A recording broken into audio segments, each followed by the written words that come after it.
So we're back here on another Couch Coach Live. We are here another Tuesday, the final day of June of 2020. Another crazy month that is in the world of sports, man. What's going on, Maui? What's up, man? How you Everything's doing? good, man. Everything's good, man. Just another week. Just hmm another week. Just doing my thing, power through it, man. How about you? Oh man, I can't complain. Busy and tired at the same time. I'm real tired lately, B. Yeah, Loving my yeah, man. naps. Yeah, I tell you, man. The grind. That's the grind for you, man. Right, It's a trip. Yeah, right. man. So I'm a little excited this week, and of course, I want to channel my inner Cam Newton, and of course, with Cam Newton signing with the New England Yeah, Patriots, my I bad. am I'm a gonna go little with. excited. Let me. So that'll be our first topic today, where Cam Newton signs with the New England Patriots. Your thoughts on Cam Newton signing with the New England Patriots? Oh man. I hope I don't piss people off. Yeah. But um, with the second thing that we're going to talk about, I'm Mm-hmm. actually happy for him. I don't know, man. Like more and more I be on the show and I learn more about football. It just let me start off saying congratulations to him, and I think he deserved to be playing. I was a little bothered that a lot of teams could have got him. You know what I mean? Because I think that if you get 80% of him, he's still better than what's 50% of some of the quarterbacks that's in the league. That's my Yeah. opinion. And he's definitely a franchise quarterback. You know what I mean? Uh, and like I was sitting here thinking not too long ago, I was like, I believe he got lackadaisical maybe in Carolina, but I think the last time he was there, they said he was playing well. But I'm happy for him, man. And then for the Patriots, I think it's a chess move more than anything. You know what I mean? But I'm Mm-hmm. hoping, I'm hoping for Cam that he's able to, be the Cam, or if he can't be 100% the Cam we think he is, he can at least be 90 or 75%. And I hope him for success because you dedicate your whole life to being playing football professionally at a high level. Your body and everything is developed for you to play football or whatever sport that you do, and I think sometimes you want to leave from that place on your own. You know what I mean? Like the way you want to leave, and Yeah. for you to sit there and be at a team and be there that whole time, be drafted number one, have some injuries, but when you were 100% healthy, you were dominant.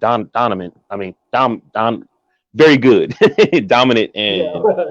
you seem like it just seemed like the whole league and everybody was kind of turning their back on you. You know what I mean? And you like, I mean, like, what did he really do for people to not think that he can even be a second?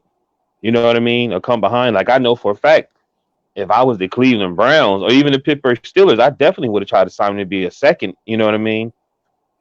Because I think the Browns are really good. The only issue they may have is their quarterback. You know what I mean? And then my Yeah. quarterback is getting older. You know what I mean? And that was one of the issues. We might have made the playoffs. We had a lot of quarterback issues. You know what I mean? So I'm happy for him. I hope the best for him. Um, um, I know everybody's excited because they like, man, them Patriots. But like I was telling everybody, the Patriots has always done this. They've got I forgot the running back that played for the Steelers when Le'Veon Bell was there, and he walked off the field. He won a Super Bowl with the Patriots. I forgot his name. I think it was Dylan. Um, Oh, I Corey think it Dillon. was You talking Dylan. about when he was in Yeah. Cincinnati? You talking about the one that was in No, Cincinnati? no. Corey He Dillon? was he Oh, played for the. I don't know it was Corey Dillon. It was I can't remember his name. I'm sorry, but he played for the Steelers. He was a running back, but they picked Le'Veon Bell over him, and he walked off the field when the Steelers. And I think they released him, and the Patriots picked him up, and he won a Super Bowl with them. Um, and Ocho Cinco. They've always signed controversial, what I'm saying, players. yeah. It doesn't always work.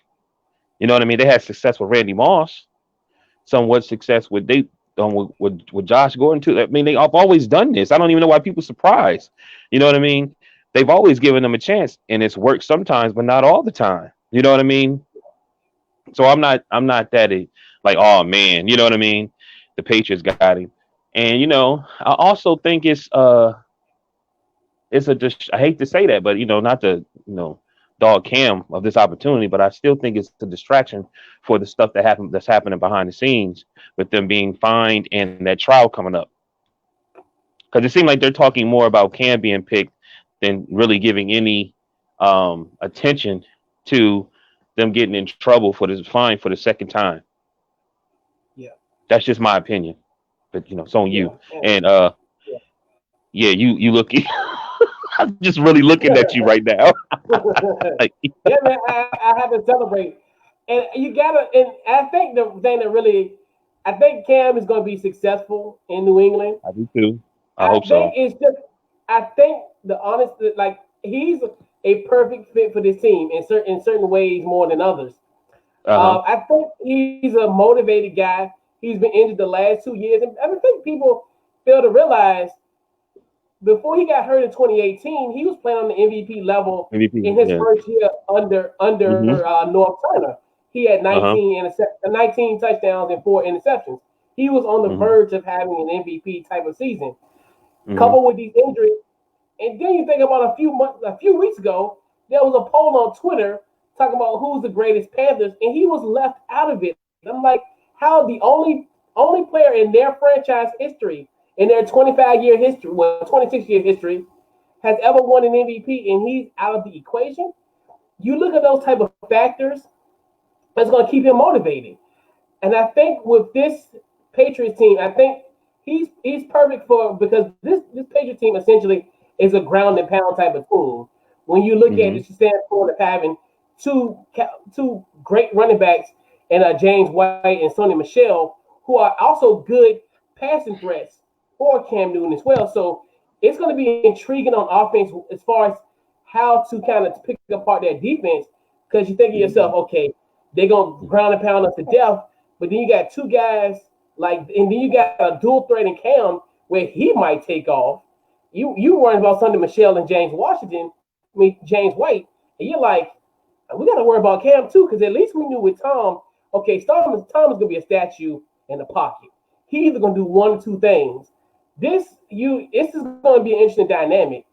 And then just seeing, I want to see the relationship between him and Josh McDaniel, where Josh McDaniel, even to his own credit, he's done a good job as far as this offense going, even outside of New England. Like he really be made Jay Cutler into a quarterback who at one point was pretty good in this league. I mean, especially when you look at the Denver Jay Cutler, and he was an integral part of it. So I look at that, and then a lot of people say the wide receiver core is a little question mark, and they are, but we still got to remember Cam Newton took a team that had Kelvin Benjamin, Devin Funches, and Ted Ginn Jr. to the Super Bowl, and they were 15-1. Mhm. So so that's another thing that intrigues me about Yeah, it this intrigues me team. definitely. And what's crazy about it, everybody's still like, oh well, Buffalo's going to win this division. And I'm like, I still think Buffalo is going to still win this division because I think, honestly, the Patriots, I think, can still be a fringe playoff team. I'm not going to say that they're going to win the AFC East. And I understand people are going to say that, but I still think Buffalo got more talent, offensive and defensively than the Patriots. But I do like what this Patriots team has done. He's definitely a greater upgrade than Jerry Stidham, who was coming in as a quarterback going forward. So I like what the Patriots did, and then just the fact of him having that 1 year, and hopefully that 1 year he's at least to a point where he's they're 9-7, 10-6. Then this man gonna get his money. So to me, this is the ultimate redemption story. It's almost kind of like essentially like Kurt Warner. Everybody was like pretty much he was dead to rights and with the Giants, and they're like, well, he was this guy that was gonna just he was Eli backup, and then Uh-huh. Eli just want to have this illustrious career, and then Kurt Warner went to Arizona and did his thing, and almost like and then the crazy thing about it is he's young. He's only like what 31. He's younger than Russell Wilson. So it's just like, and that's one thing too, where he has a lot of time. Like he can. This is not a situation where he can write all of this. What people would deem him as, these bad not characteristics, but as far as the injury history, all this stuff. This all can be erased. Mm-hmm. He can have a great season in New England, get his money, get a long-term deal potentially next year. Almost like Ryan Tannehill. Like Ryan Tannehill was another guy. Well, we like, oh, he's going to Tennessee. He's going to be Marcus Mariota backup, and then he just going to hit nothing of him. And look what he had now. Marcus Mariota's in Las Vegas, and Tannehill is a long-term solution for the Tennessee Titans. Go figure. But do you? I'm sorry. Would you finish? No, yeah, I'm done. Okay. Well, how do you? Man, you killing me with the thing, man. That's why I'm over here laughing. Yeah. But look, don't you feel like, I don't know, man? I just feel a little weird with the contract. I know it's a year deal. I mean, Phillip Rivers had a horrible year last year, and he got a year deal, right. And what, $1 million, right? I mean, what is the incentives? Do you know what the incentives are? Incentives are like as far as like it's him making it to a certain round of playoffs, making a certain amount of completions, X amount, like really a lot of statistical and team and a lot of statistical individual metrics, then also team metrics. So it's one of those things where it's skewed because obviously if it's individual, and say for instance say for instance like Cam, they say if you get 2,000 yards, 2,000 yards, and well that's low, but something like 4,000 yards passing. And say for instance the final game of the season, and he's got like 3,950. So he, so then you think to yourself, okay, it's a fourth quarter. Is he gonna be able to get 50 yards passing so he can get that threshold? Then you think to yourself, okay, well they might have an offense where like that might be the quarter where they're like, you know what, just run the ball, and he may not even throw 4 yards in that quarter to a point where he won't even get his bonus. Yeah, and you think about it, man. You got him and Jameis Winston. Now you got I like Chase Daniels. To be honest with you. He's my boy. But this man, Chase Daniels, is $13 million contract in Detroit. He's their backup quarterback for Matt Stafford. He has no shot of being on the field. Jameis Winston gets $1 million. And I'm even going to come in the factor of even if Cam meets his get 7.5, even that all together, Chase Daniels gets paid $13 million next season. Chase Daniel. And that's what I'm saying, man. This stuff is starting to make me feel extremely uncomfortable, man. And then, do you know what? What kills me is when I'm getting this information, getting prepared for this show, and I see these guys that's talking on these stations, and they trying to justify it.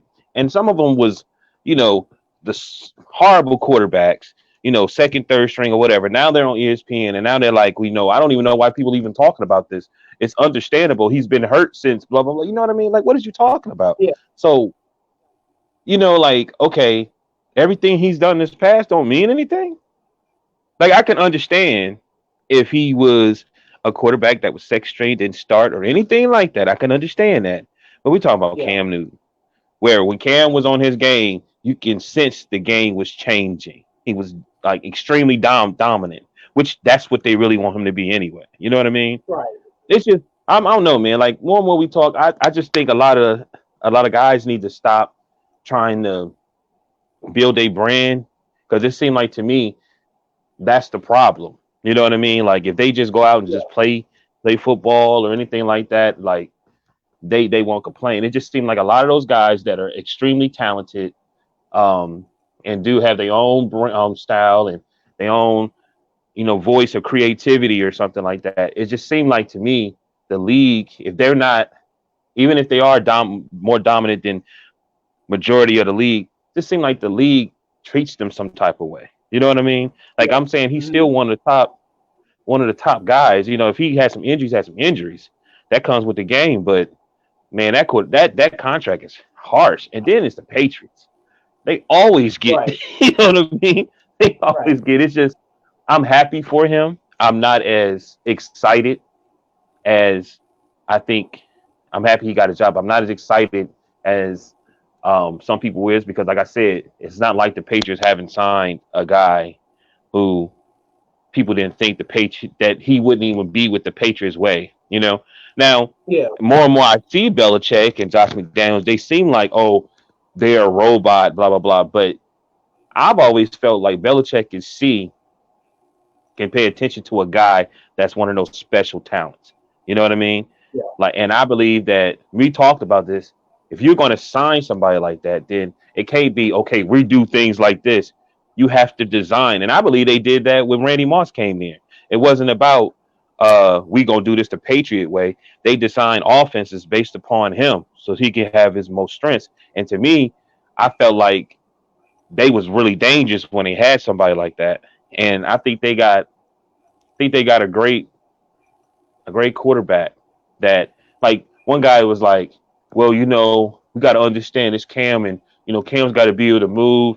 He's not going to be able to just stand in that pocket and throw. And first of all, you need to DX that. The top quarterbacks now, they not just staying in a pocket anymore.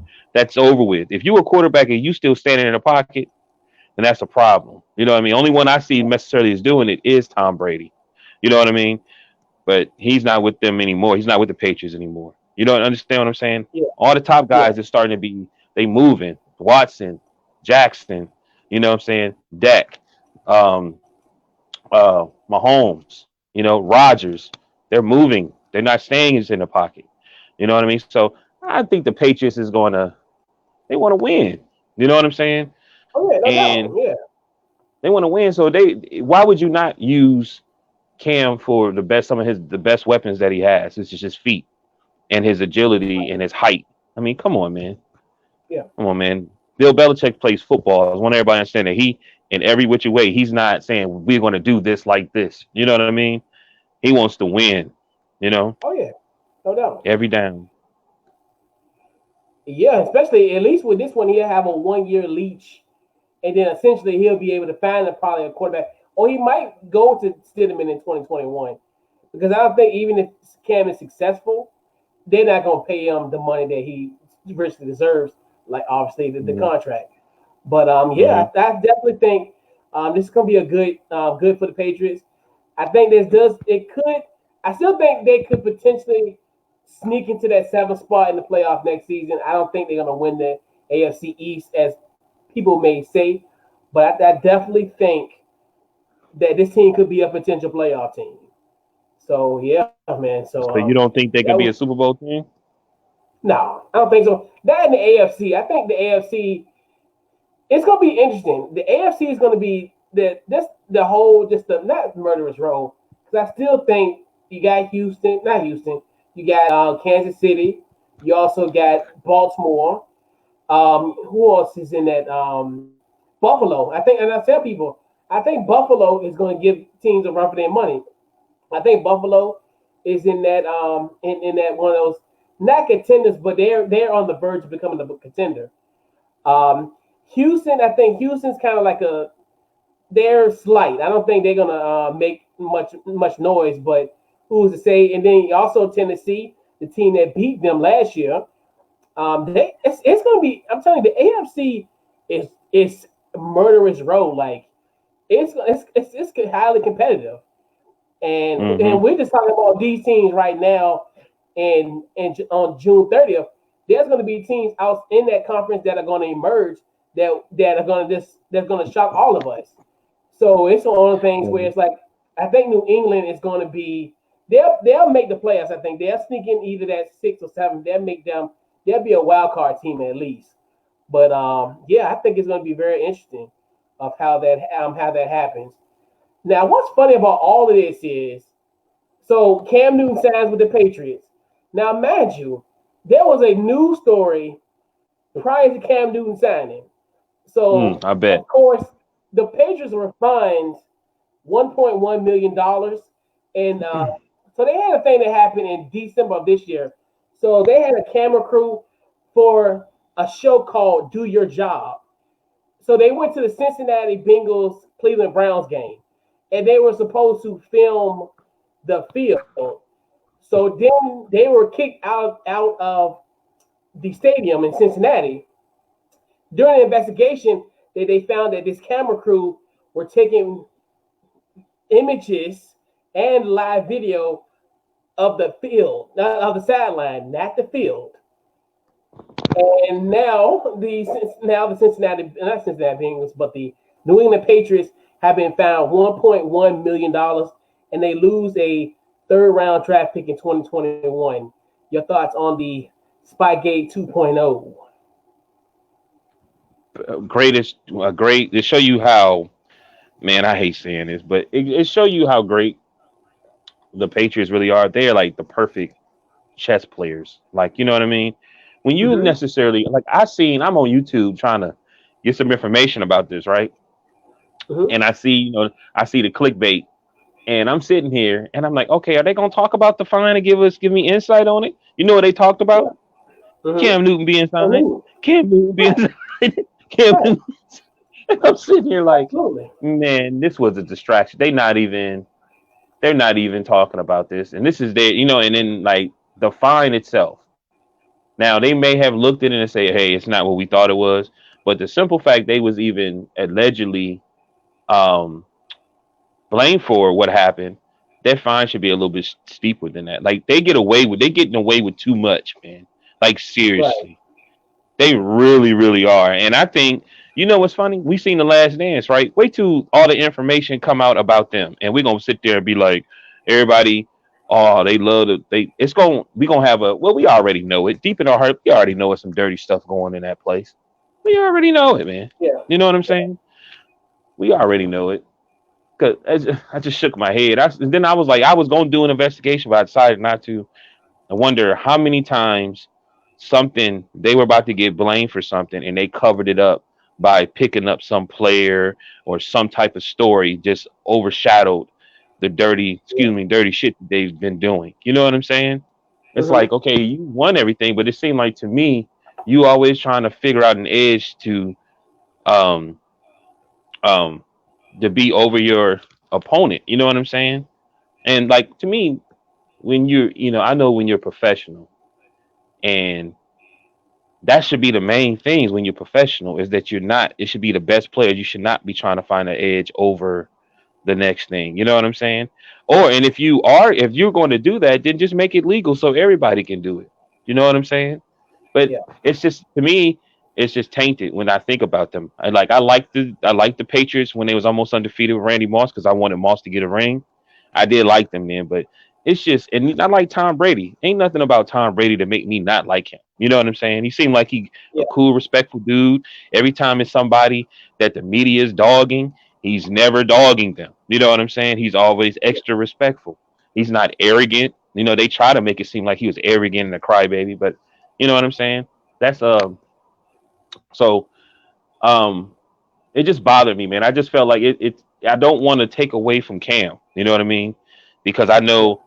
I feel like being him and the situation of, put it like this. Do you know they said that the Patriots was looking to get him, and when he was with the Panthers, but they said it didn't work out, and then it worked out better for the Panthers though, because they released him after a couple weeks or something like that. But they said when they did release him, everybody had already, had their quarterback situation, what I'm saying, straight. Right. And I'm just Right. sitting there like, man. So for me, I don't like doing this, but it's what I was feeling and what I thought, because I don't want to take from Cam, because Cam has dedicated his whole life to playing football. You know what I mean? And he's always been controversial. He's always been, and I want him to be successful. But I do feel like they announced it and did it this way to basically be a distraction for what they little um, smack on the hand. You know, Yeah. Yeah. And the funny thing about it is, and I'll get that momentarily. And what's going on, Jeff? How you feeling, man? And happy birthday, what's up, brother. Jeff? Oh man, Yes, happy sir. birthday!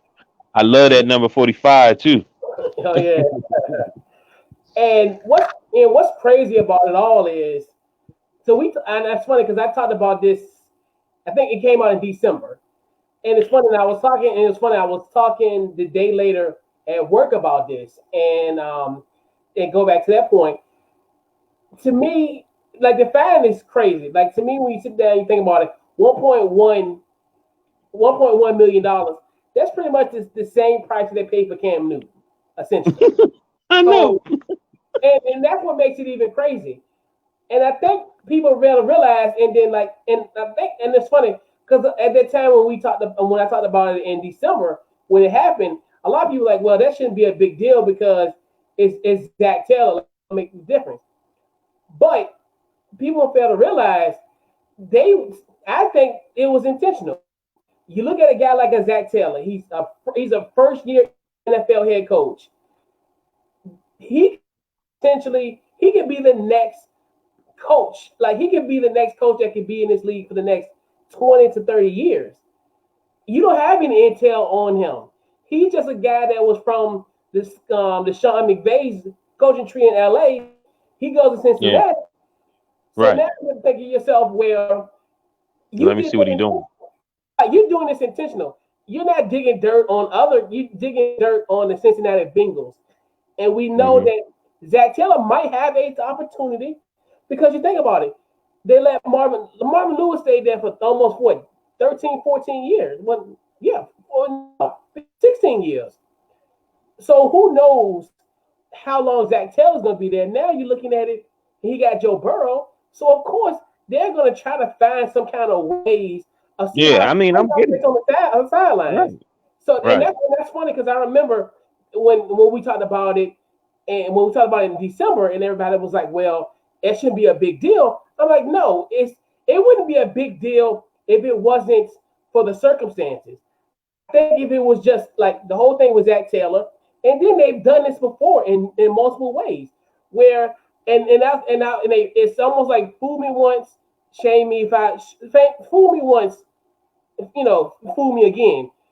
Now, 'cause I remember because when they was alleged about the walkthrough against the Rams in the Super Bowl, and I was like, the walkthrough, like that really doesn't matter. But honestly, it does. When you think about the walkthrough, you go through essentially like your red zone plays. You go through certain progressions. You go through. It ain't like what you want because when you think about a walkthrough in a textbook definition sense, you're like, it's just like nothing serious, but it is serious. It's something where people like the coaching staff can install plays. They can install certain things during that time, and so and then coupled with this, I'm like, and then this whole thing with the whole, and that's why I was like, it's striking me because why would you? You're supposed to be there allegedly for videotaping the field, but you're on the sidelines. So to me, I think when you're on the sidelines, you're trying to figure out what does Zach Taylor do? Like, what does his coaching staff do in a certain thing? If he on third down, does he like move his left foot? Well, I mean, like like those type of intricate details, and then you sit here, you think to yourself, those type of things, you think to yourself, and then you wonder why like the Patriots are on point. Like I always tell people, I don't know if it's ever going to happen. As long as I live, I guarantee you, in that Super Bowl against Seattle, where Malcolm Butler out of nowhere comes to get that interception, and he essentially baits that, and I'm like that trips me out because like they always are in these weird spots and they capitalize, and it's almost like how did Malcolm how did he have the wherewithal? Malcolm Butler had the wherewithal to make that play, and then of course they said, "Well, we did that in practice in August." So that's a part of me is like all this stuff. Like this stuff is to me just feels so coincidental, and I've always said that about the Super Bowl against Seattle. I've always, and I think I'm gonna say that about that. Didn't Russell Wilson get that contract after that? The next year? I think he did. I know he got an extension like 2 years ago. I know why they was at the right place at the right time. You just don't. I'm just playing. That's what I'm saying. They played it off. They played it off, which I'm like, that was another like kind of a weird thing that trips me out because I'm like, how can Malcolm Butler be at the right place at the right time like that when you've already have had these type of incidents from the Patriots in the past? Because you think about Mhm. it, that's another thing where we talked about the walkthrough. That could have been a potential scenario that they went through during walkthrough. And I'm not trying to blame them or say that they could have been there that they walked through, but you think to yourself, that could have been a potential play that they tried to install during that. And Mhm. who's to say? So that's another thing where you're like, ugh. Yeah, because that's how Spygate happened. They were the Giants. I think it was Plexico Burris that pass that he Mhm. caught.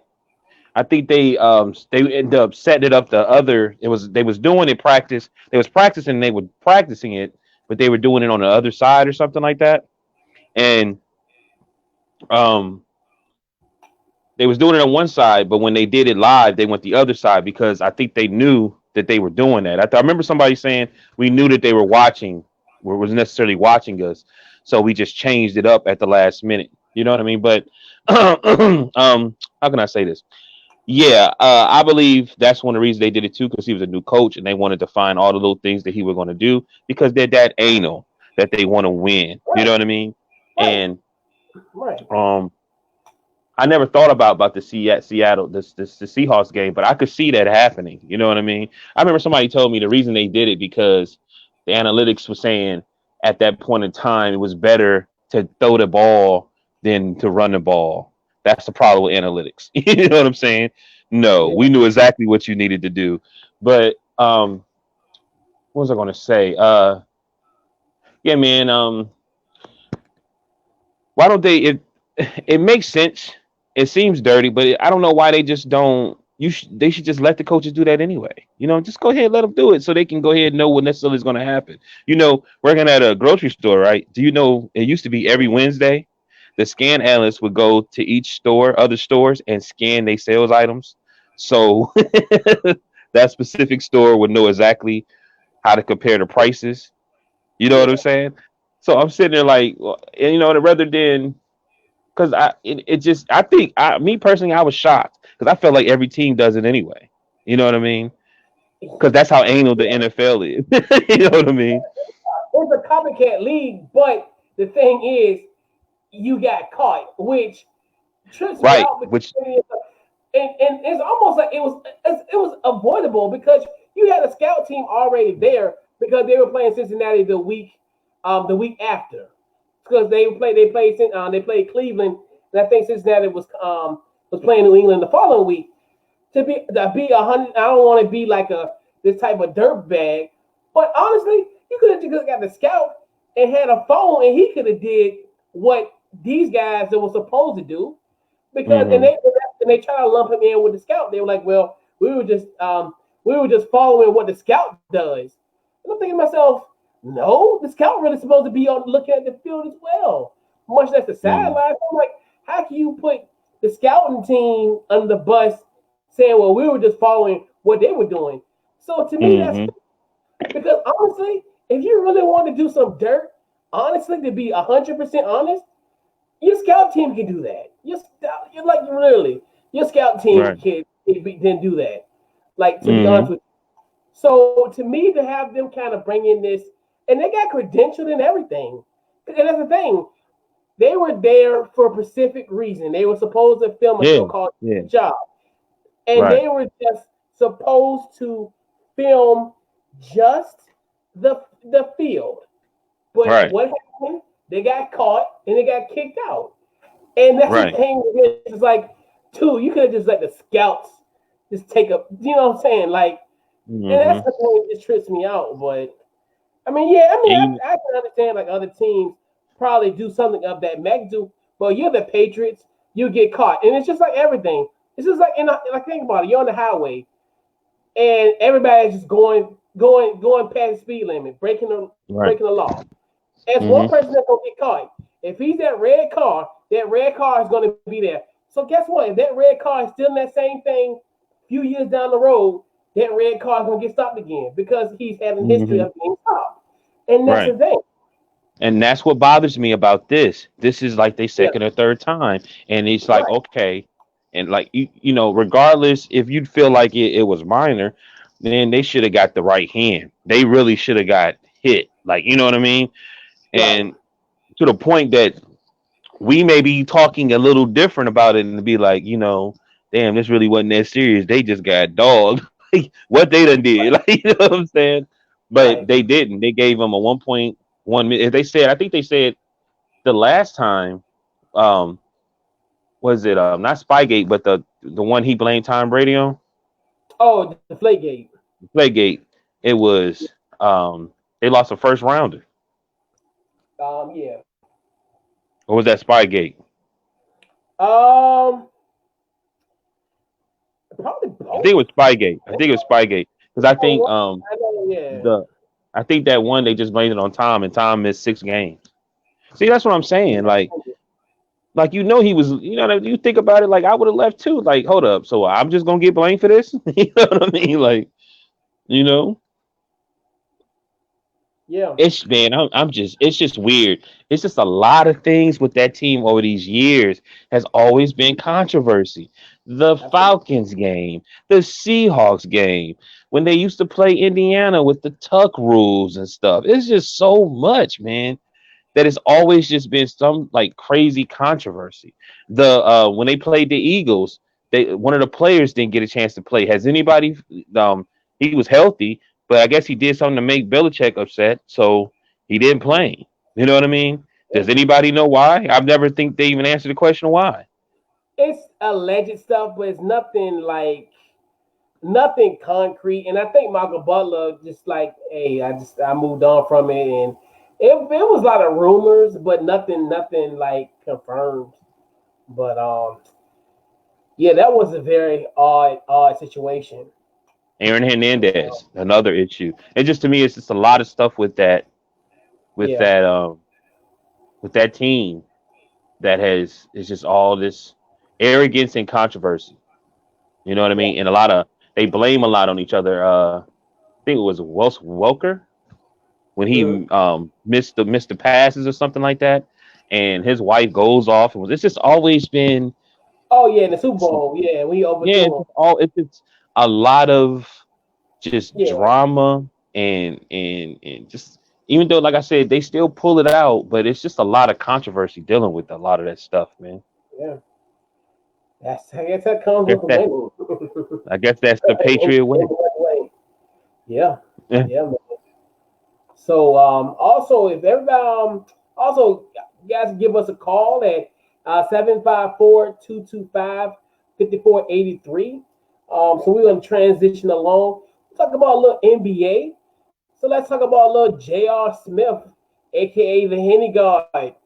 Signs with the Los Angeles Lakers, man, for the rest of the season, man. Your thoughts on JR? I like how you always do that to me. Like your thoughts, Sean. Like, what do you think? Like, you know, I'm happy for him too. I'm Yeah, happy for him. He seemed like he still was in shape. He still could ball, and like I said, it just feels bad when you play for all these great teams and you just seem and you still could play, still could be one of the best players, still in shape, and you know, they upset because you may be getting you got the contract, the best contract you can get, making $15 million or $13 million a year. You got what you wanted. You know what I mean? hmm, And I don't know. I'm happy for him. You know what I'm saying? yeah, I like Avery Bradley. I really like him more for deciding to make the decision he made. I know a lot of people in my Laker groups are upset, but you know, you can't hate on anybody that's saying that they may want to be home with their family. You know what I mean? They don't, they a little nervous about the pandemic and this and that. Hey, you can't be upset with that. You know, so I respect him for that, and I think that it's really dangerous too. Jr. coming in, a lot of people were saying that they talk about chemistry stuff, and I said when you look at it, they got a lot of new players. They yeah, got Morris, they got Waiters. You know what I'm saying? Rondo was hurt a lot this season, but he's back. Caruso, they got they're gonna be all right. Though I feel like LeBron is used to this. I feel like LeBron is used to this. He's never had a core. What I would say is this is probably one. of the best team character-wise. You think about it. You got LeBron has always gotten criticized. You got Rondo who always got criticized. You got Dwight Howard who they thought that he was done. You know what I mean? Then you got Morris and them. They always was controversy. You got waiters. So it's like everybody on this team actually is going to have something to prove. You got Jr. coming now. You know what I mean? Everybody kind of like you remember I had told you like people thought Rondo was done. You know what I mean? And you got these guys like they all out for the same thing. They all compete and they at a I think a fiery level. And I think they're gonna figure out a way to get it done. You know what I mean? Especially when they gotta look at it and say, hey man, we got a chance to win a championship if everybody just play their role and you know and that's really it. And then a lot of the players are the same. When I look at J.R. Smith, I think his defense is okay. I think it could be when I watched like Game 7 and I seen it's stuff that you don't see how he move his body in certain places to slow a guy up or defect. I think so. I do think that like when I look at him, I said it's almost like a Danny Green. I used to look at Avery Bradley like a younger Rondo to me with a shot. You know what I mean? And I think they're gonna be okay. I think now, I'm more on your side though. With it's looking like the Clippers got a really good chance, but there's a lot of people still that may not come. I think one of their players said he hadn't decided yet if he was gonna come or not. Yeah, I think was it Lou Will, wasn't it? Yeah, Yeah. and I think it's gonna be a lot more players at the last minute. They may change because Florida is one of those places.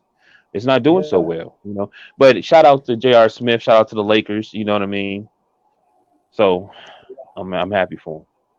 Absolutely. Say he loves it. Jeff said he loves it. I hope he doesn't wear a shirt. Hey, that's You think he JR gonna way. have Henny? What you call him, the Henny God? You think he gonna have that on the back of his jersey? Oh, absolutely. Oh, I don't know. He bet not. I mean, but I mean, it would be interesting though. I mean, Right. it would go with the narrative. I will be honestly be completely truthful. I love it. Really? And yeah, and it's funny. And I'm going to actually allude to Jeff's point momentarily.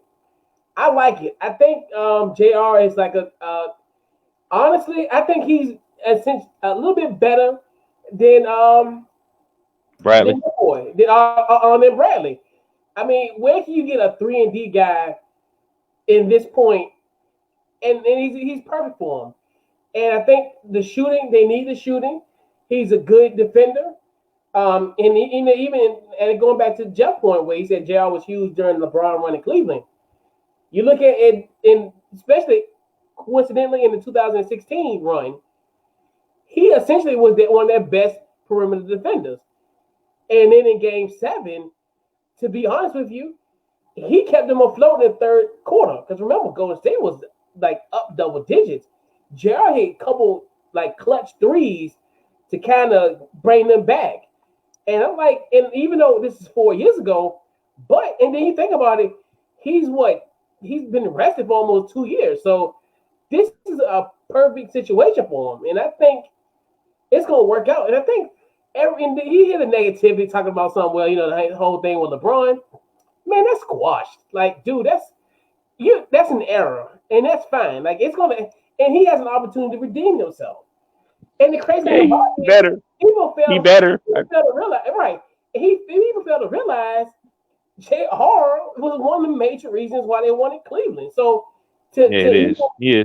kind of say that, and I look at that situation, it's perfect for him. And I think him and guys like Dion Waiters, I would call them, hey, just to be honest, NBA rejects. They've been essentially rejects. A lot of them on that team, bro. There's a lot of them on that team. And, yeah. You know. And JR is essentially the most famous one, the poster child of them all, just due Look to at the whole team. Oh yeah. Just, That's what I'm saying. Yeah. now look at touchback what you said.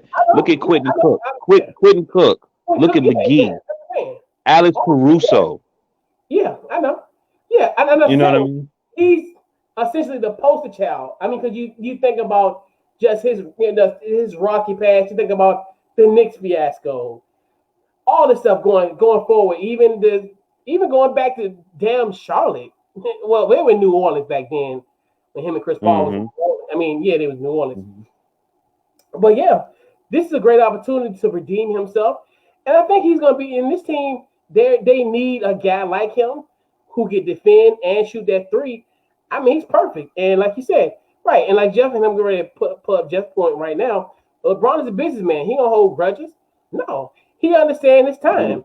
Mm-hmm. You get a guy, yeah, and you get a guy of that nature. When they, from what I'm not mistaken, when they did the trade to New York from Cleveland to from Cleveland to New York, they threw JR in it, like wanted Shepard or something like that, or I think Shepard or somebody else, and they said, well, we'll just throw JR in there too. You know what I'm saying? And they was like, oh, bet, not knowing that LeBron and JR played a long time together. They trained together back when they was in high school. You know what I'm saying? You're not even knowing that he said that. He said people didn't even know that me and this dude was actually really, really good friends. We've known each other since high school. You know what I'm saying? Yeah. And I think, and that's one thing I'm liking about the NBA. They say they don't like how these players is friends, but I do, because it helps them to handle their business better, and the corporations can't take advantage of them. You know what I mean? Or think, I'm just gonna throw JR. He probably already, what I'm saying? Like LeBron probably already know, okay, JR, this is what we gonna do. You know what I mean? I love that. I'm a like I said, I GMs get on my nerves, but I understand they're almost like players. You know what I'm saying? They have a job to do. But I'm a pro player, man. And you know what I'm saying? Get what you can get, but look out for the people around you that made you what you are. So that's what's up, man. Yeah, I'm definitely looking forward to JR doing this thing. I think it's going to just be absolutely interesting of how he's going to fit in that dynamic. I think he's going to fit very well. I think he's one of those guys. I think he almost like a plug and play guy. So it's not like a situation where you essentially have to make plays for him in a sense. I think he could find ways and create ways to shoot. I mean, because really shoot, he'd be in the corner, force a double team, JR in the cut, let him shoot. And I mean, it's perfect for him. And like you said, going back to my point earlier, yeah, I mean, it's JR was just a guy that, like, even with us when we had him, we had a cup of coffee in Chicago. We was like, all right, we threw him in the Texas Chandler deal. All right, let him go. And it's one of the things where it's weird because the whole JR thing is just because JR was supposed to go to Carolina. And it's crazy when we sit down and I think about it not every day, but I think about him being on that 04-05 team and winning that championship with us. And as far as like, man, he would have been probably one of the best six men since like Corey Maggette to ever play college basketball. And I think about that all the time. And I'm just happy for him, man. I'm like, this is gonna be an opportunity for him. And I mean, hey, this gonna be interesting in Atlanta. And when you look at the weird thing about it, when you look at the Lakers, like a lot of the players, even when they come, like for instance, you can compare him to KCP. You know what I'm saying? So if KCP is having an off game or he killing you, he need to sit down. You put JR in it, you really get almost like the same player. You know what I'm saying? Slashy, can play defense, can hit the three, can score on you. You know what I mean? Because I hate to tell people, y'all probably don't remember this, but JR used to yam on people. You know what I'm saying? Before he really started hitting them threes, he was. You know what I mean? And, I'm and it's a few players, man, I know can play, and they trying to force out. It reminds me of how they did Tracy McGrady in San Antonio. Yeah. So I'm happy to see JR. You know what I mean? Yeah, he's back in the league, man. Man. And he got some it's forgotten. We let it go, but it ain't forgotten. I just seen that today, right before we started the show. I was like, oh my God, he got paid off. That's exactly what I said. I was like, oh, they gave him some money. But hey, everybody who in the NBA, if you better go to Clutch Sports because you're getting paid. And you know what I'm saying? Because as soon as everybody said he was sitting down, they said, J.R. Smith's agent, Rich Paul at Clutch Sports, you know what I'm saying, made a phone call. And I'm like, Absolutely. Right. And that's the what the NBA is takeover. scared of. That's what NBA is scared of, man. They scared. They are scared. They shaking in their boots. But that's what you got to do, man. Takeover. Yeah, one of the best owners in the. I'm not one of the best agents in the game. Yeah, man. They scared. They are shaking in their boots when they Hey, hear I his think they name get learned it. called. They learned it from Kobe because let me tell you something. You know, Yeah. I don't want to make anybody upset about Kobe, but to me, Kobe took over the Lakers, bro. I'm sorry, like he had everything lined up for himself because like he had his agent was basically basketball, like you know what I'm saying, the Yeah. GM. Yeah. I was like, oh, Yeah. Kobe went and did a whole takeover Lakers. Like you got to do that, man. But anyway, Yeah. shout out to J.R. Smith and the Lakers. Yeah. And I would not be surprised if one day we sit here and be like Rich Paul. Because matter of fact, at one point Rich Paul was considered for the next job. And so it's a Say again. potential. Say Yeah, this is again. much. Rich Paul. He was He what? well that was cool. He was linked to the Knicks GM job. This was months ago. This is it's of course Wow. it happened. But that Bro, was that's big, though. that was months That's ago. big, B. Yeah, That's yeah, a but that big B. From yeah, that was well, I put it this way. It wasn't a Woj bomb. It was more so of like a Twitter rumor. I don't even know if it's official or not. But this was several months ago. So it was that's it still was there big. were rumors. Yeah, but I'm just saying I don't to Yeah. be honest with you, I'm not sure if they're true or not. Like that's why I'm Right. I got kind of yeah. where there were rumors. So there wasn't like a Woj bomb or Shams report or anything, but it was something that was kind of trickling in the air once upon a time. Mm-hmm. But so so the NBA, as we talked about earlier, so they did the NBA reset schedule release, which Mm-hmm. was very interesting on Friday. They did a show, an hour show for the reset for the league, and they final 8 games, essentially for each team. Mm-hmm. I It's one of the things where it gives me optimism. It gives me hope. I'm still realistically thinking I don't know how all this is going to pan out. There's a lot of things that have developed today that make me a little more like I don't think this is going to work. But and I'll discuss those potentially. I don't want to be like a barrier of bad news or kind of. I feel like I'm like the Grim Reaper. Like when I talk about these type of things in my mind when I think about this NBA season not happening. But your thoughts on the NBA reset schedule? Man, I don't know if I have any thoughts because like last week I said I don't know if it's gonna happen because they keep Yeah, moving forward and I think isn't it tomorrow they supposed to make the final decision or something or they supposed to yeah. fly down? Well, the players make they're supposed to make the final decision tomorrow. Right, They're the gonna first. fly next. They're gonna fly between Tuesday and Thursday, which is the 7th and the 9th. So that's when the Mm-hmm. team is traveling to Orlando. So yeah, Um, uh, yeah, a lot of it's states are shutting back down. And isn't yeah. Florida one of them? Well, they say it's conflicting stories. I've heard well they're gonna close certain parts. I know they're closing the beach for the holiday, Mm-hmm. but it's tricky. And the thing is, and when I look at the schedule, I do like the schedule. I think the first thing is I like the opening day schedule. We got Utah versus the Pelicans, and you got the Lakers versus the Clippers. That'll be a doubleheader on that Thursday on the 30th. And then what other thing that intrigued me was if this does happen, man, we're gonna have quadruple headers on the weekends. Like some Yeah. weekends we're gonna have 4 games that are gonna be airing on ESPN, TNT, and what have you. Like TNT has a triple header on a Thursday, I think the 6th, and then another triple header on the 8th.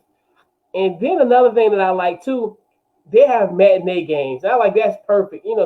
Especially for a guy like me who's I have a lunch break during these game times. I'm like, this might be perfect. This seems to be very interesting when you have games at 1:30 in the afternoon, 12:30 games during the week and NBA TV. I was like, man, this is gonna be very, very interesting. But like you said, let's live in the reality world. This was Friday night was a fantasy world. Friday was like Novocaine. Friday was Novocaine. It numbed everything. I'm like, okay, well, we have a schedule with progress. But then as the days progress, the Novocaine wears off and the pain is still there. Think about this. What the thing that really scared me yesterday, because I don't know if you heard about Spencer Dinwiddie.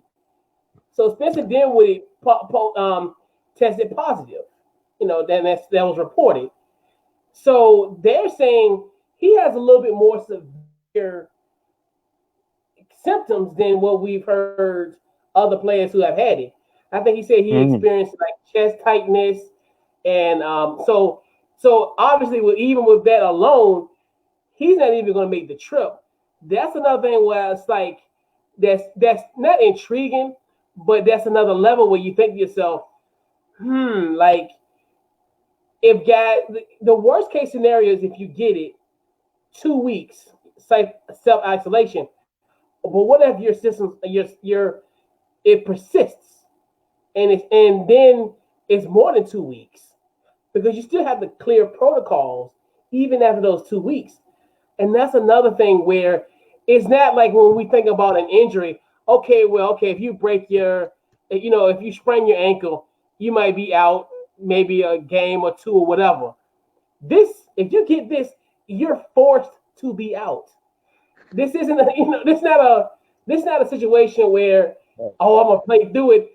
Dude, you can't play through that. And that's the thing where Bob's like, yeah. No, go ahead.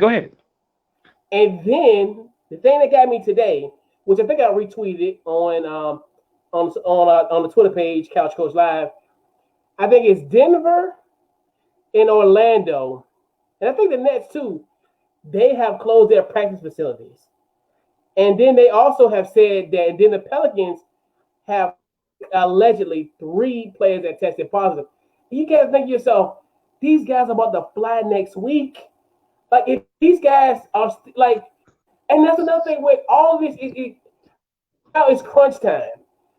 These guys are about to board a plane next week, and it's like, dude, if these guys don't get clear, they're not coming. Like straight up, and that's another thing too. Where, and who knows who are those 3 Pelicans players? If it's their top 3 players, they're screwed. Like you don't even go to Orlando if those 3 players. Even if I don't even care if any 3 players on your team that gets it and they're unable to travel, you're done. It's a wrap. It's a wrap. And that's another thing too, where the Novocaine has worn off. I like that we have the novelty and the fantasy of learning that we're gonna have a season. But today it's just like like we said, all of this 2020 is the year of the fluidity.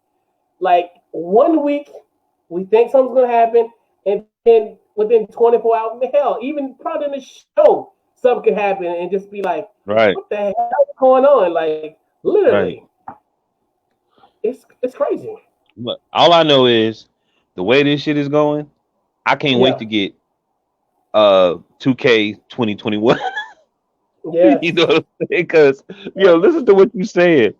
What if you playing the game and then this happened and then they have to restart it? They better put it in the game, bro. And then you playing it and then your best few players get COVID and you have to.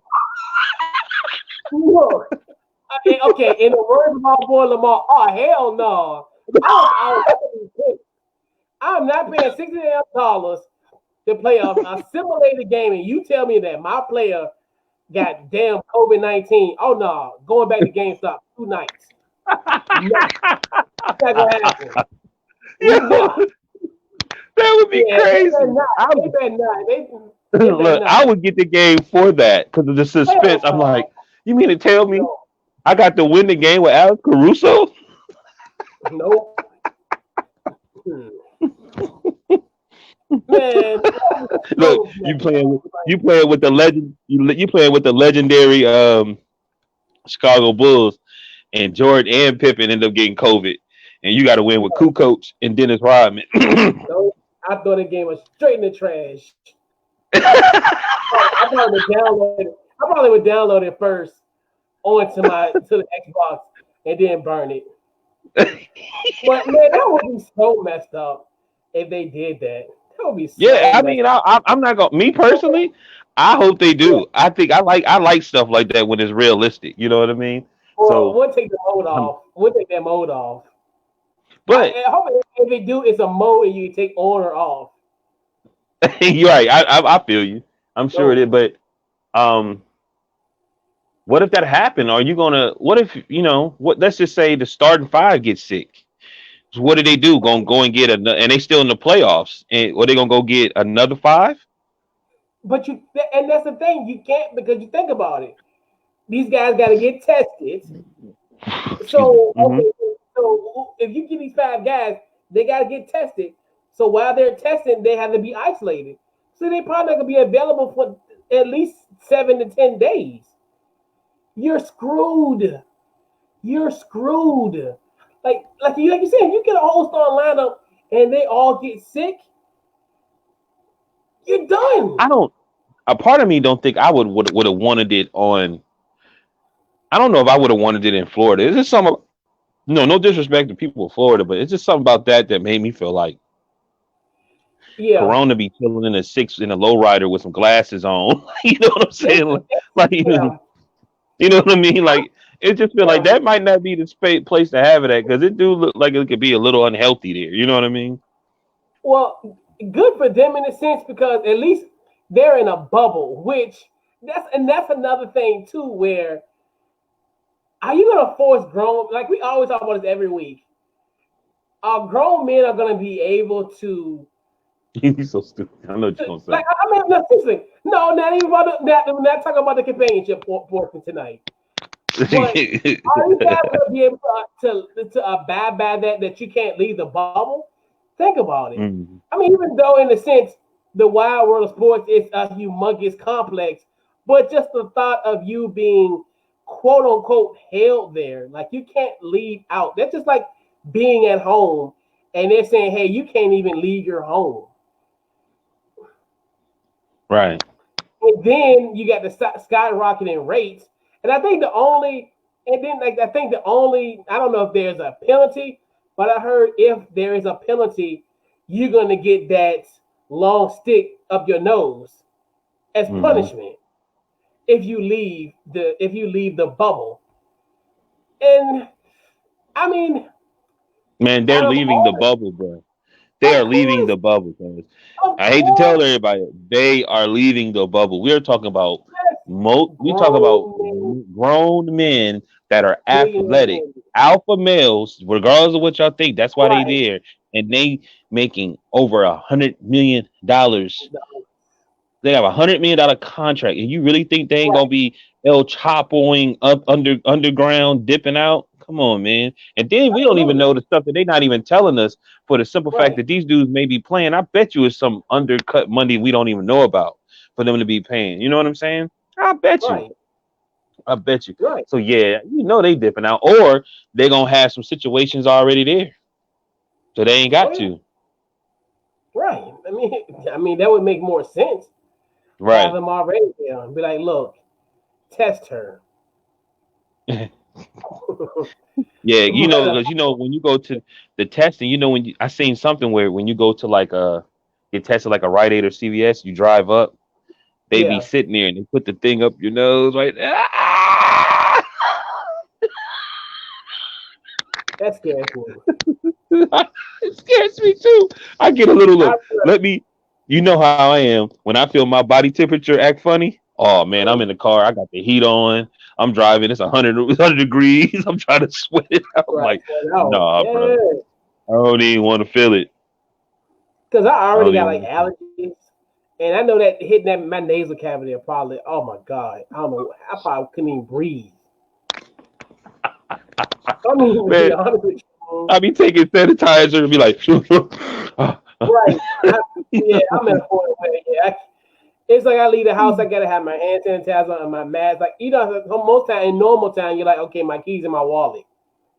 Like he's my water secondary at this point. Like for Look, real. I got Like so many masks, don't make no sense. I got like if I got a lot of pocket, I got a mask in almost every pocket. Look, I'm walking to the grocery store. Somebody can say, "Hey, what's up, man? Where your mask at?" I said, "Right here." You know what I'm saying? Like, you know what I right, mean? right, Yeah, don't. I mean, you worry about yourself, right, homie. You know right. what I mean? It trips me out like all of this stuff. But going back with that, and the thing is that I do like to have the schedules comprised. But a part of me is like, Mhm. if it does happen, I will be very excited. But Me too. realistically, I don't I don't think think it's it's gonna going to happen. happen. I mean, Mm-mm. and the thing is, as the days progress, I'm like you got 3 of the 22 teams, their training facility is closed. Like their facilities are closed. So that's another thing that's like, okay, that's very not odd, but just it was going to happen. But Mhm. and then of course, one of the places where the facility is closed, Orlando. So it's just like that lets you know, okay, this could be an omen. That like this could be a potential omen. He's so And it's like silly. I don't even really sit down and think about it because they're one to that the facility is closed.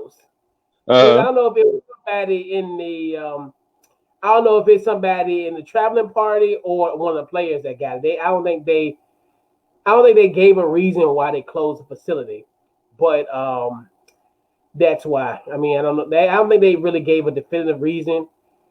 I mean, maybe you say this didn't want to, but I think they did close the facility. So I guess the further notice. So that's another okay, like very weird, but who's to say? But yeah, man, this is gonna be very very crazy. But yeah, man. So one person that won't be in the bubble, and I'm so glad he won't be in the bubble, Uncle Vince, and Uncle Vince has oh, that's right. officially announced that he is retired. An illustrious 22-year NBA career that spanned 4 decades. Your thoughts on Uncle Vince hanging it up? Oh man, congratulations, man. Long career. Like I Yeah, forgot that he played for the Nets. You know that, yeah. Mm-hmm. right? That's And he Toronto. played for a lot of teams after that. And I'm just happy for him. I don't want to say anything negative. Of course, I remember all the dunks, and what I really remember is probably one of my favorite NBA seasons was I think '01 when Mm-hmm. that was the year that the Lakers played the Sixers, right? Yeah, When the '01, that's my yeah. favorite. That's my favorite NBA season. And then that playoffs. Well, I got some more, and it's usually the Lakers versus Sacramento, but that playoffs was like my growth. Allen Iverson's growth. MVP that Yeah. year at the All-Star game, which was in DC, and then he couldn't beat the Pacers, and it's like Mm-hmm. he had to listen to his coach, and his coach was like, "They're triple teaming you, they double team you, hold the ball." So he would hold the ball, and he just told his shooters knock down the shot. So they would transition over to him to tripling, and he'd just throw the ball, and Hill and Snow Hill and Eric McKee would knock down their shots, and they beat them. You know what I'm saying? That used to be the best of five. You know what I mean? And then when he played the Bucks, and then when he played the Raptors, you know what I mean. I felt like it was some great games, man. Him and AI was going at it, and you Yeah. remember when he decided to go. Remember I don't know. I think he still played the game, but they were upset or something. Did he miss a Oh game yeah, because he went got his graduate? He went graduated. Did he yeah. miss a So what game? happened was, no, he didn't miss the game. So it was, I didn't think and so. this is the beginning. I think that's really the beginning of like sports talk, like high takes. So Vince Carter went to his graduation. It was the day of Game Hmm. 7 of the semifinals in 2001. He went to graduation. He came back in Game 7, and of course, he had the opportunity to hit the game winning shot and missed. So, and then there was a lot of jackasses and a lot of people were like, well, if he would have won that graduation, he would have hit the game winning shot. And I remember that, like even like almost 19 years ago. And I'm like, you guys just don't have a Yeah, I life. remember it too because there was a discussion about it, and it was like, man, whatever that, but that's because of your boy. And So not it's not his fault. It's not his fault, but the definition and the mind frame, they felt like for you to win a championship, they misled. They like I don't think Jordan would have had a problem with you going to grad. I don't think he would have had a problem with that. You know what I mean? But they act like it. No, They act like everything had to stop. You winning yeah, and performing and all of that is supposed to be more important than you going to do this. You're going to do that. You know, and that didn't make any sense to me. I couldn't believe that they was even trying to dog him yeah. about that. That's crazy. You know what I mean? Right, yeah. And I believe, I mean, this is my opinion. I believe after that, I don't think Vince Carter had just my opinion. I don't think Yeah. Vince Carter was the way they were attacking him. I don't think he was the same after that to me. You know what I mean? It's like to me he didn't have that edge like he used to have. You know what I mean? And then even with the Nets, I forgot he played for the Nets. All I remember Mm-hmm. is Jason Kidd, Kenyon Martin, and Jefferson. I forgot he played for the Nets, man. You know what I mean? Mm-hmm. And then after Yeah. that, if Vince Carter being Vince Carter, after that, I can't even remember who else he played for besides I think Atlanta. And then he played for the Mavericks too, right? He played for the Mavericks. Yeah, actually he redeemed himself and actually hit a game-winning shot in the playoffs. I think it was against Phoenix. I think I forgot what year it was, but yeah, the same exact shot in Philadelphia he hit in the playoffs. So it was kind of cool to see that. But yeah, man. But I just felt Um, like he came. Like I don't know. I wonder why he never was in a slam dunk contest again because he was a dunker, man, and a natural dunker. And when yeah, he won that one, I was like, yo, I ain't never seen nobody dunk like this before. You know what I mean? To be because I think he had power like Braun. I think um he had arrogance, the confidence and arrogance like a Kobe, and he was graceful like Jordan, the way he would move his body. You know what I mean? And I don't know. I was just always wonder why he never tried to be in another dunk contest. You know what I mean? Because he was so dominant. yeah. I don't know. That's one of those things where it is interesting that he never won. But I guess it's just one of the things where it was so iconic, and it. I think he would have failed expectations. I mean, when you really sit down and you think about it, I it's think almost that's like that's Jordan '88. It's almost like Jordan '88, where it's like if he comes back and do another slam dunk contest, shit like if he even does the same, it's like a disappointment. yeah. I think he had more dunks in him, but I think that's why I'm saying after they criticized him about getting his um degree, I feel like he was just like, man, I just want to play basketball. I don't even want to be that guy because I don't think he. And I shouldn't say this. I don't know, but I felt like he didn't give it like he didn't wasn't as dominant as he was before. You know what I mean? He was Yeah, like second nature of himself. He just wanted to be basketball player, scoring 12, 10 points a game. When you could tell he could easily been a 10 point, not a 10 point, like a 22, 20, a 20, a 25 point game player. Easy. You know what yeah, I mean? But maybe that's just me. yeah, and it's interesting. I think Vince is a it's to me a lot of it is amazing. Like it's one of the things where it's like a lot of things I would have thought was going to happen and didn't. Like I would have loved to have him. And I think I might as go back to college. I think the really main memory I remember of him leading us to a Final Four in 97, 98, where you think about it, that was the first year with Coach Gut after Dean Smith retires. That team was fantastic. Of course, they ended up losing to Utah, which eventually lost to Arizona. And I think it Mm-hmm. was not. No, I think it was not. They lost to Kentucky. That's right. Kentucky won in '98. And Mm-hmm. him getting traded on draft day for Antoine Jameson, where Vince Carter got drafted by the Golden State Warriors, and then Vince goes to Toronto, lights it up, wins the slam dunk contest. Matter of fact, he's the rookie of the year. And then that '98 class is interesting when you sit down and you think about it. Antoine Jameson, Dirk Nowitzki, and hell, the number one pick was Michael Olowokandi. Like, and then you look at Mm-hmm. guys like Robert Trella, rest in peace. Maury said, like these type of guys, these guys, and you think so, wow, he's a part of that '98 team, that '98 rookie class.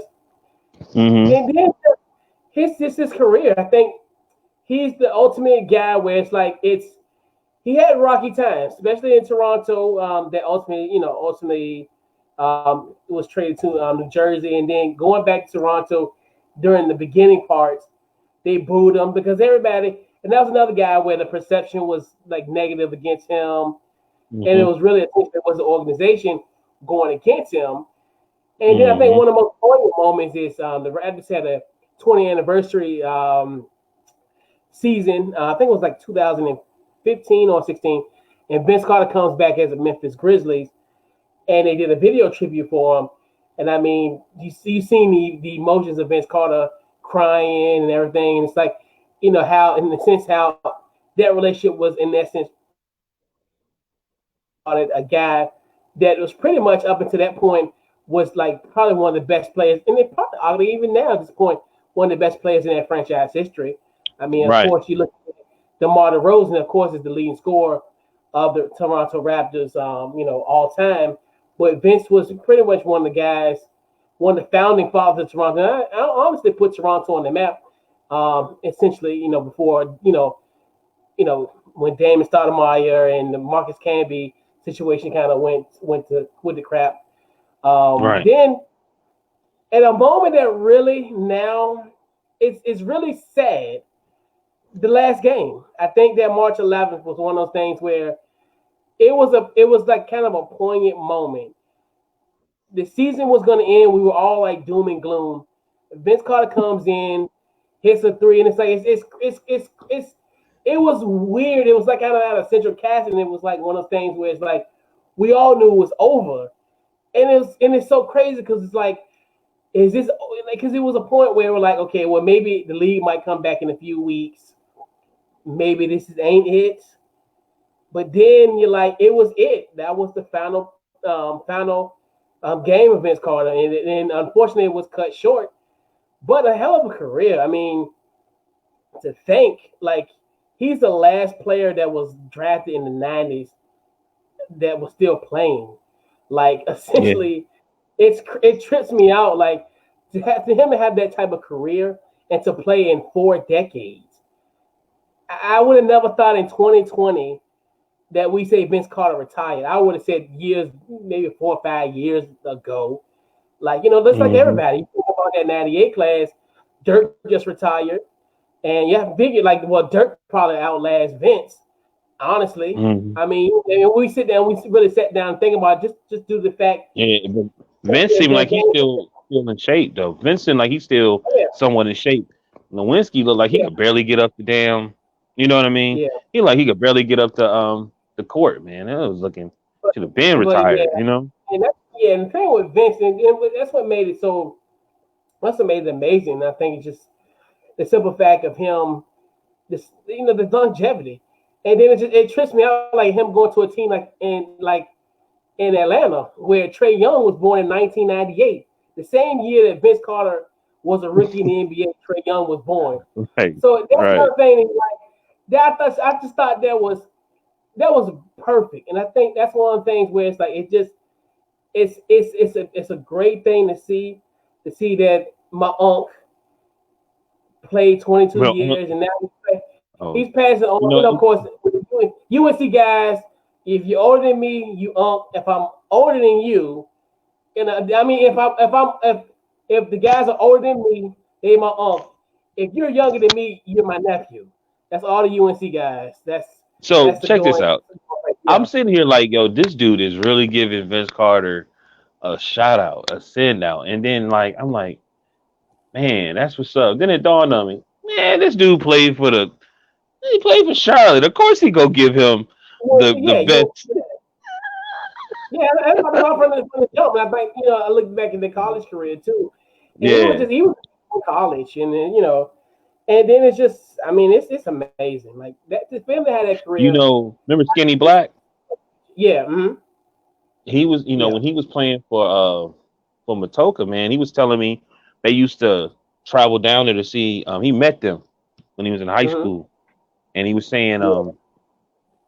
saying like uh he was watching them play and how they was doing like dunks and stuff like that and how what they hmm were driving. He got a chance to meet them. He said they were real cool.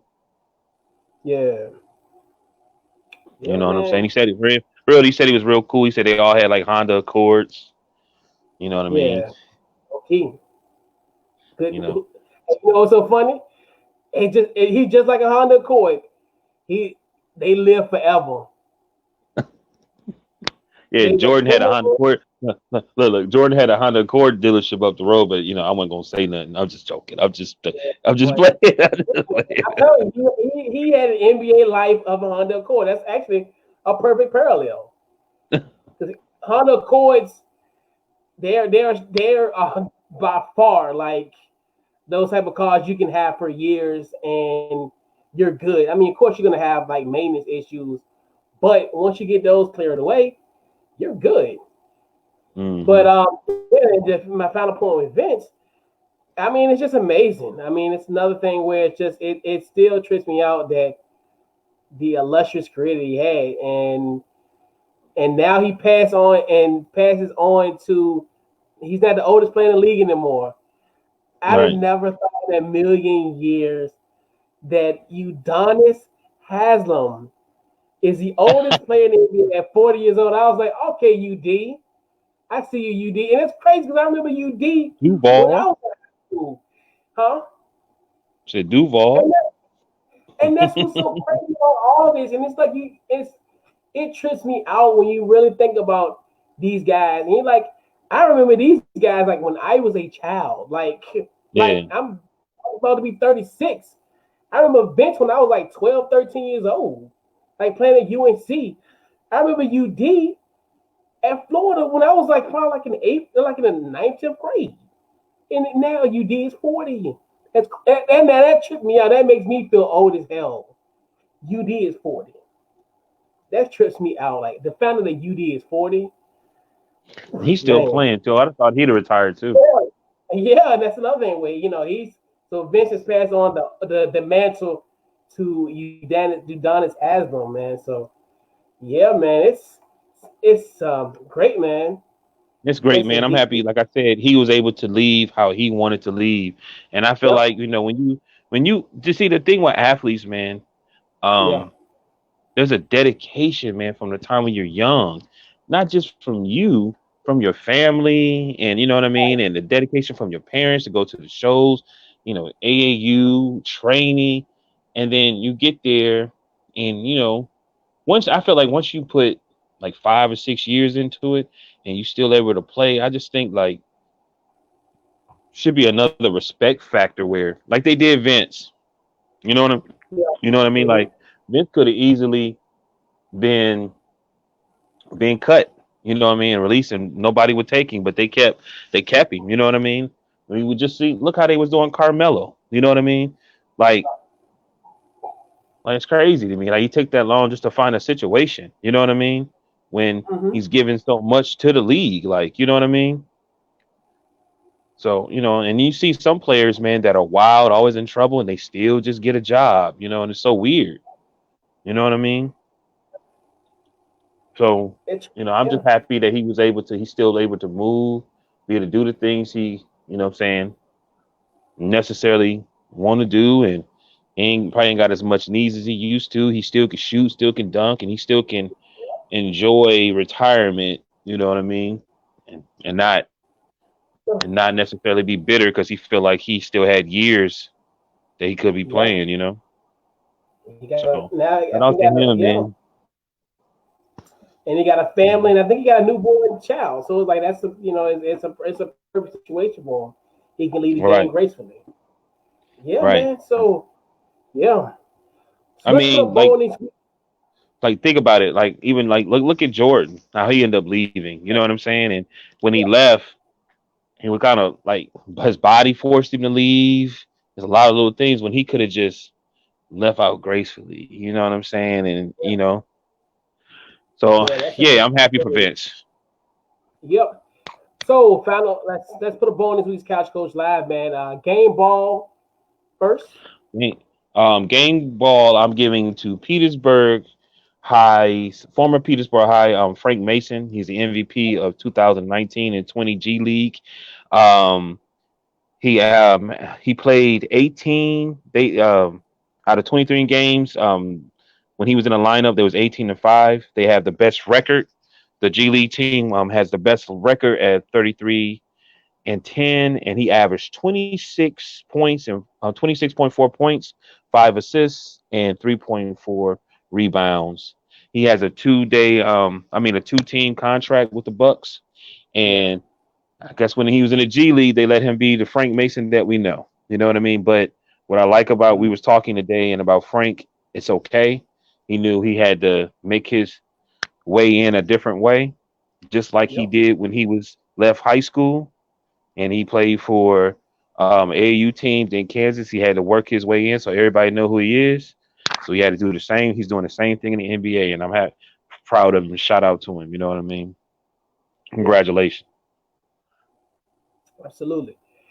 My game ball goes to Dame Dollar, cover boy, NBA 2K21.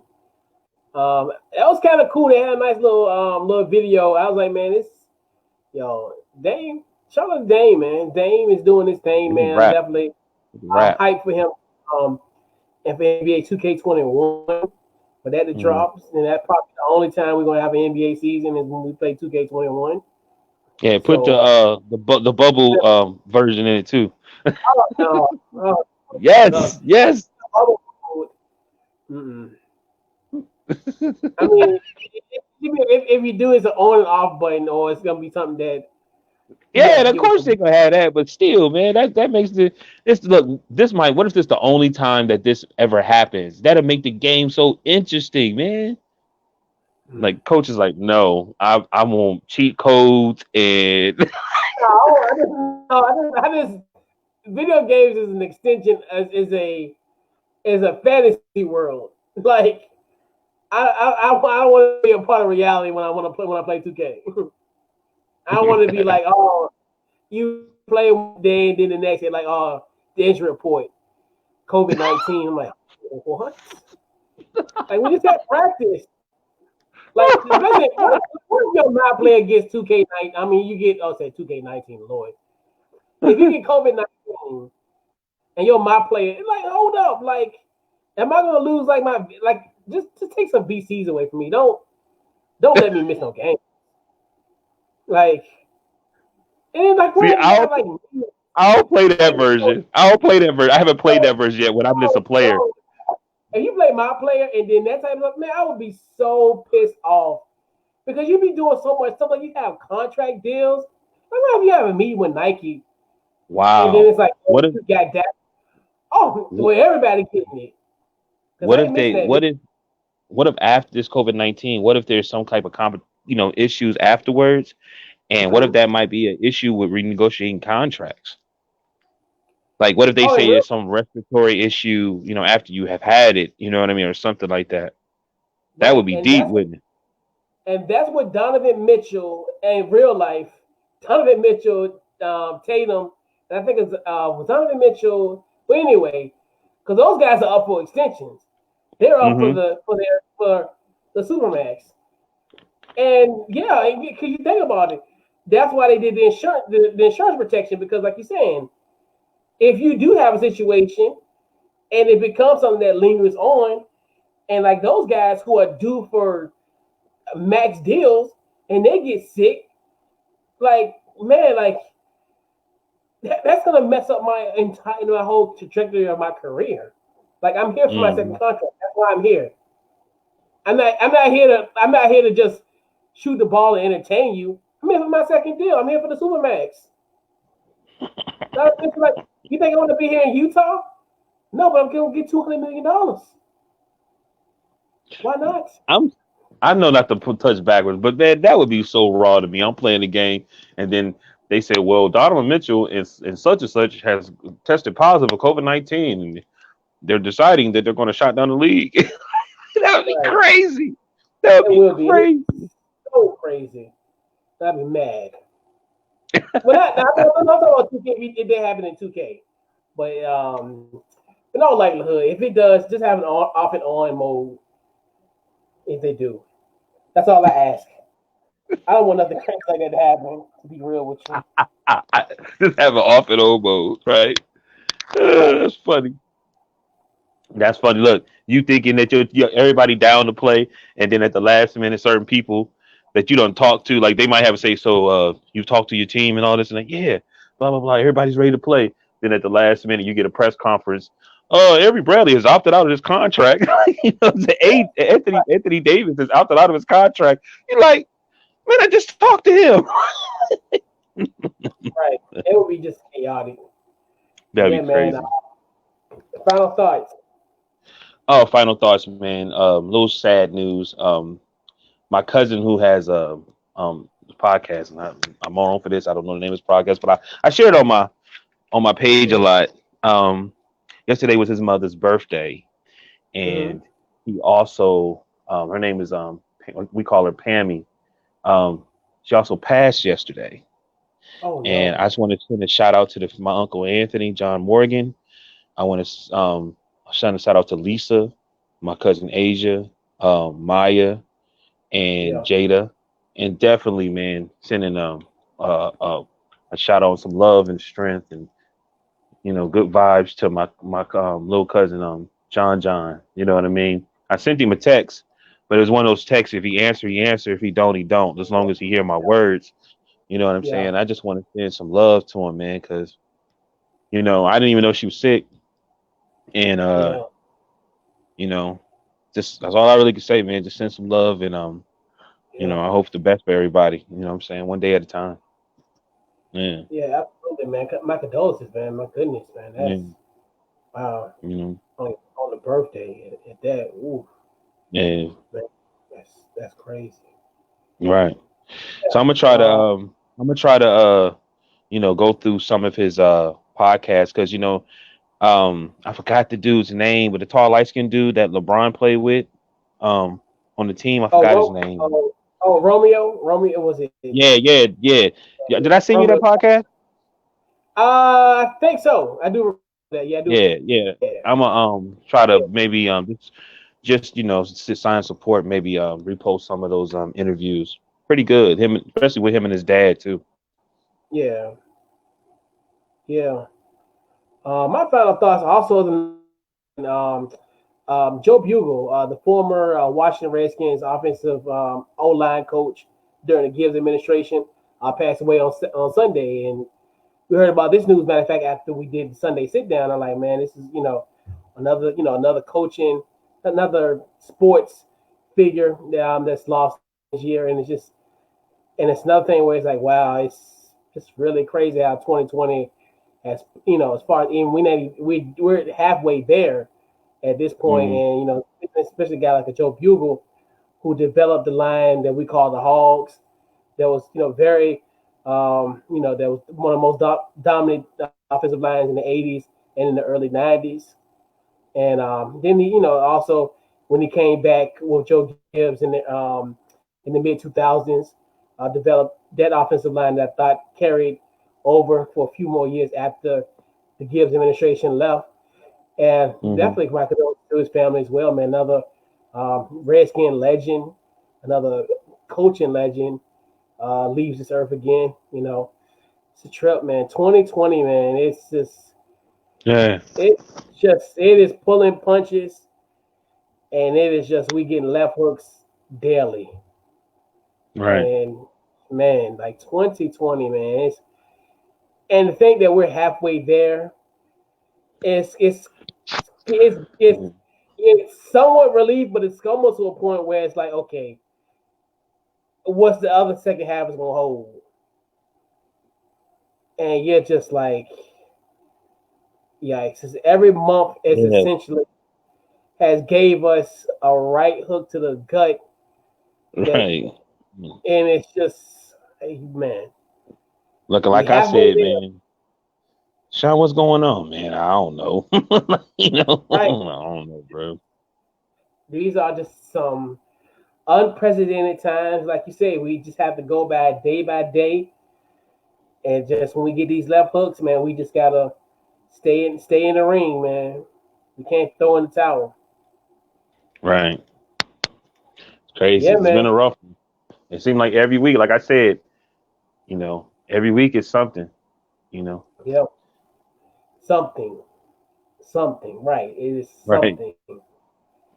And You yeah, know. man, Yeah, and it's one of the things where it's like, yeah.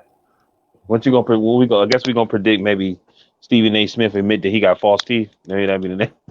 I don't know. And that's another thing where it just I don't even want to know. Like at this point, like so much stuff is getting exposed, and it's just like I don't even know if I like what's next. It's like I'm almost to a point where it's like, what is really going to surprise me? I mean, Yeah, at I this was point, like watching that. in the sports world, Right. more Right. so, I'm more sitting. so. I know in the sports world. Right. I'm looking at the herd. Right. And I'm looking at Colin, and I'm like, what's wrong with you? Like, I'm looking at him like Colin looked like something wrong with him. Like he looked like he We're having a tired. real rough. Yeah, he looking like he having a rough time about something, bro. You know what I'm Yeah, saying? I'm who just like, knows? but But yeah, man. In the in the sports world, like I guess probably the next thing is, somebody probably about to sign Kaepernick. That'll probably be the next thing. Then it'll be okay. If it ain't Kaepernick, it'll be Antonio Brown. Then they be discussing, you know, well, the team is taking a chance on him, and then they probably going to they say that he's under investigation, or they're going to say, well, yeah, we're going to suspend him for this many games. You know what I mean? And whatever else that whatever else is going to come about. They but like yeah, I haven't heard. I tell you this Cam Newton news yeah. overshadowed their Oh fine yeah, issue, and it oh yeah, overshadowed any information about that noose. I haven't oh heard anything else about NASCAR and that noose. yeah. I mean, because once the investigation ended, and then all this stuff, and that's another thing that's another story that kind of like has been pissing me off. But I digress about that topic. Right? Because But NASCAR put out the picture. You know what I'm saying? And I thought that was yeah, going to stretch a little more because NASCAR saying, "No, this is what the picture looked like." I don't know, like almost like we don't know what the FBI talk about. You know what I'm saying? and like yeah, and that's another thing where people say, "Well, that's not a new." I'm like, look, man, we know what a noose look like, Yeah, and like I said, I'm not gonna. I've seen garage pools all my life. I've never seen one like that, and we've that's been to funny. the Mississippi, right? That's funny because somebody that was talking on the other side said that they've been to a lot of garages and stuff like that, and they've never seen one of those. But they were saying they think all of it's BS. They just using it for propaganda. So I was like, I was thinking, so you've been to a lot of NASCAR garages, and you ain't never seen a noose. Well, maybe that's the issue. You know what I'm saying? Why is that there? You know what I'm Right, saying? right. At It's particular there time. for a reason. Fairly or not, and that's one of the things where I just like, and I talked about that last week, and I remember saying that, and I'm Hmm. like, well, it was there, like obviously it was an investigation, so obviously if it wasn't nothing there, it wouldn't have been an investigation from the start. So Right. it is what it is. So follow us on social media. Where they can find you on social media? Deshaun Morgan Facebook and DT Morgan 78 Instagram. All right. Don't forget to follow the show on any of your favorite social media platforms: Facebook, Twitter, Instagram, Under Couch Coach Live. Also, check out the podcast, Apple Podcasts, Spotify, anywhere you receive podcasts will be on there. And then also check us out on YouTube. Please, Check YouTube, out, YouTube. yeah. So the full podcast will be on YouTube. The video version of it will be on YouTube as well. And man, for the month of June, this has been Couch Coach Live. Man, we'll see you guys next month. You're welcome.